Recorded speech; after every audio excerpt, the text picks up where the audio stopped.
Night Terror's Ravager issue 2, Ed Brisson with Dexter Soy. So, Ravager, it kind of works as a horror story. It works a little bit because it seems like it's leading into an actual story in Batman the Brave and the Bold issue 4, which will probably be multi-part, which means it feels a bit more relevant to something at least.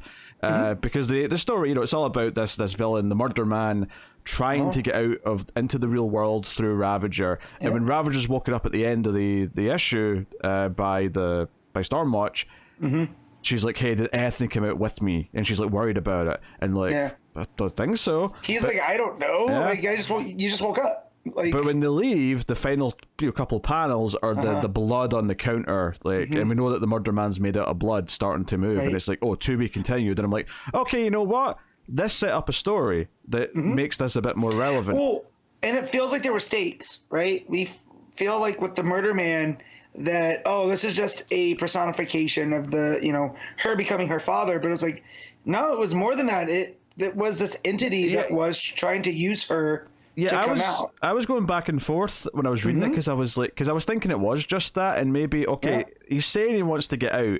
Yeah. But the ending actually says no. On some level, this thing is a real entity that wanted out through her, and because of that, it instantly makes him more interesting and almost anything else in any of the Nightmares and any of the other issues that we've read. So because he talks about like we can hurt you here, but you can't hurt us, and then he cuts her cheek, and then that's where the blood comes from there at the end. And so, again, it feels like there was actual stakes. That's how he's traveled, Jay. He's traveled because he's cut her and he's went through that blood, which is cool. And also Dexter Soy's art is he should change his name. It would fit him. Dexter Art. But yeah, Dexter Soy's art is very good. It was very good in the last issue. It's very good in this issue. It's a very quick read because it has a lot of action. It's a lot of Ravager running, fighting with this evil version of herself and these like sort of monstrous henchmen. There's kind of like a real body horror segment where she is hiding next to a house, and the couple that live in the house fuse together and become like a giant spider. Yeah, it was very The Thing-esque, John Carpenter's The Thing. So this was definitely much better than. I had a lot of fun reading this. I messaged Pete because I was cutting it close on time to find out if he was going to read this one. It was the last one I had, and he goes, "Yeah, I read it." So I'm glad that I stuck through because this was out of the Night Terrors, easily the most enjoyable. It told a cohesive story, right? It wasn't just and to be fair, Rose interacting with Dream Logic. Yeah, and to be fair, it did. It felt that way last month as well. Last month on This Week, Ravager was definitely the best Night Terrors book. Yeah. Well, maybe because that was the same week as First Blood last month, so maybe technically that was. But out of the tie-ins, it definitely stuck out as being the one. And then this month again, it actually, because it's actually brought this thing into the real world, it's going to have a story. And to be honest, I might read the story. The story in Batman Brave and the Bold issue 4. I know the King and Gerard story isn't back till issue 5, but I might read that one story though, because I'm a little invested now, because I'm like, this thing's followed her into the real world. I want to see where that goes. Yeah, and I'm curious to see what the Stormwatch team is, if it's got Peacekeeper 1 and Ravager on it. Yeah, it's a weird team for sure. But I like Ravager enough that, she's like a conduit in, Yeah. I just wonder how are they different than Suicide Squad at this point?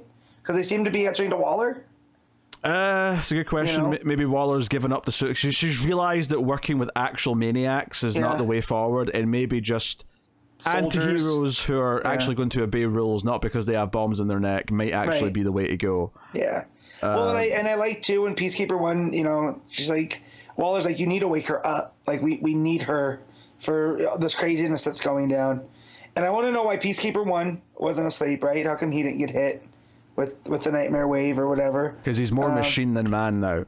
Maybe, right? I wouldn't be adverse to that. That's my answer. If you're asking me my guess, that is my honest guess. But if that's the case, then why did it get Cyborg in Titans? Because he's still... Because his head's still very human, Well, yeah, maybe Peacekeeper 1 doesn't dream. Therefore, if you don't dream, you can't have nightmares. I don't know, right? So, just... Not all cyborgs are built different, Matt. No, that's true. I don't built want the same. You know what I mean? I don't want to paint with too broad of a brush here that all half man, half machines are the same. But what I was getting at with the Waller stuff in Ravager is when she's like, wake her up. And he pulls out what I assume is like adrenaline, right? To pump her with. Because it's very... I was thinking it was something more unique for DC. Just, they've got some special thing. But yeah, basically. Whatever. Yeah. I didn't want to say Venom or anything like that, but something along those lines, right? And that's what that's what awakens her as she's defeating this murder man, which I'm still kind of confused on how she defeated him. Did she just blast him with water because he's made of blood? Like, is that what that was? No. It was like T2. It was like liquid nitrogen, okay. I think. Yeah. Okay. Because he was saying, "Oh, nothing can hurt me because I'm made of blood. Like everything just goes through." And she, throws her katana at the tanks of. Yeah. I mean, I just wish it was a little bit more clear that was CO2 or whatever. It's a little bit green, which did throw me off, but he does definitely freeze. Like he freezes and then she like smashes him. So it's very T1000. So although that said, just like the T1000, he's starting to reform at the end. So you gotta get every drop, right? So, but yeah, no, this was very enjoyable. Brisson has a good voice for Rose too. The way that she's interacting with the Murderman people and talking to herself, almost it kind of brought that nightmare scenario really up there. Like she doesn't want to be like Slade, and she's telling her younger self like he's just going to abandon you, so stop now. Like it only leads to heartbreak. So I liked all of that stuff as well as character development goes.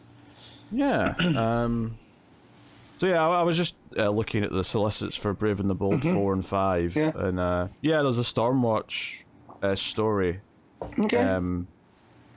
that's running through both of them, and Ed Brisson's in the writer list, so I assume he's writing that one, which would make sense. Right. Okay. So definitely curious to see where this goes.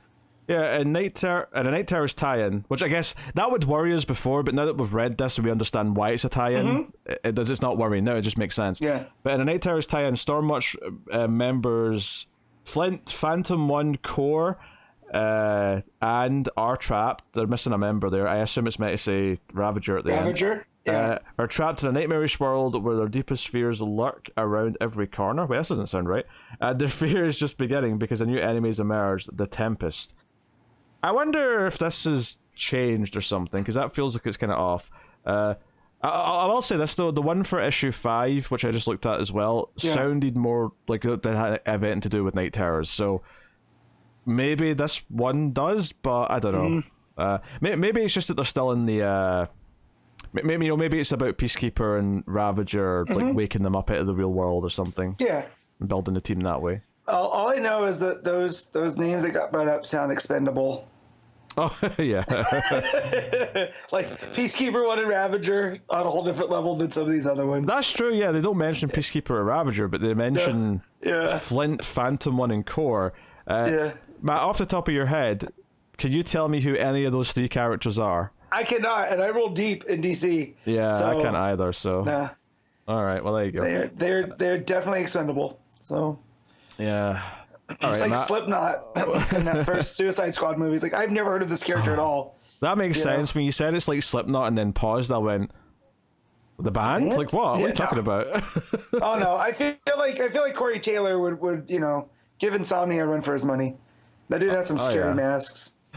All right, what are you giving our Night Terrors Ravager to? I'm going to give this a solid 7. Yeah, I think that's fair.